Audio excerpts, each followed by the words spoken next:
Është shoqëruar me debate të shumta mbledhja jashtëradhe e Këshillit Bashkiak Durrës për 3 nga projekt vendimet. Shtesa një pike në rendin e ditës vetëm pak minuta përpara fillimit të mbledhjes, solli debatin e parë. Projekt vendimi i shtuar me kërkesën e kryebashkiakes kishte të bënte me miratimin e vlerës së shpronësimit për pasuritë e paluajtshme që preken nga projekti TID në Durrës. Bëhet fjalë për 9 njësi tregtare, të cilave u ndryshon vlera e dëmshpërblimit krahasuar me vlerën e miratuar pak muaj më parë. Sipas këshilltarit opozitar, mënyra se si po veprohet nuk është në përputhje me ligjin. Mbledhjet nuk mund vinë në 12 e 10 minuta materiali dhe të kalojnë këshill.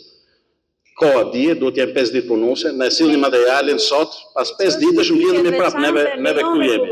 Një tjetër projekt vendim që gjeneroi diskutime ishte ai për miratimin e fondeve të trashëguara nga viti i kaluar. Sipas opozitës, këto fonde nuk janë përdorur për t'i ofruar shërbime qytetarëve, ndërkohë që i vetmi zë i realizuar në buxhet në masën 100% është ai për menaxhimin e mbetjeve.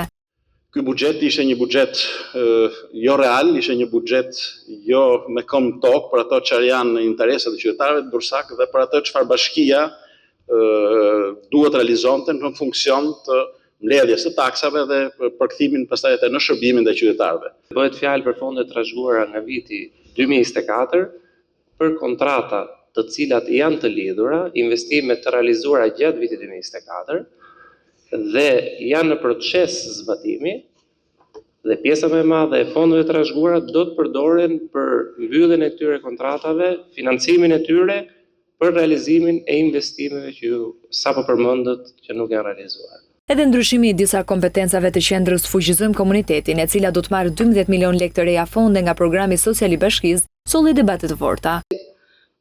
Me arsyetimin kur pyetëm ishte që duke qenë që kjo qendër pas ka një nift dhe nga ana financiare është më kollaj të alokohen fondet nëpërmjet kësaj qendre. Po dërim sa si i ka alokuar Bashkia e Durrës. Kush e ka audituar këtë qendër? Sigurisht janë lekë që janë dhënë dhe janë audituar që si janë shpenzuar. Pse duhet kalojnë tani te kjo qendër? Dhe ajo që është që të bën, domethënë realisht ta ludosh, e të ngresh pyetjen që çfarë po bëhet me fondet e Bashkisë Durrës, por dhe fondet të dhëna nga qeveria, që kalojnë nga bashkia dhe i alokohen dhe të përdoren nga qendra. Bashkia miraton fondet që kemi aplikuar në muajin tetor për qendrën Fuqizojmë Komunitetin. Pasi qendra Fuqizojmë Komunitetin, Bashkia e Durrës e ngriti në partneritet me PNUD-in.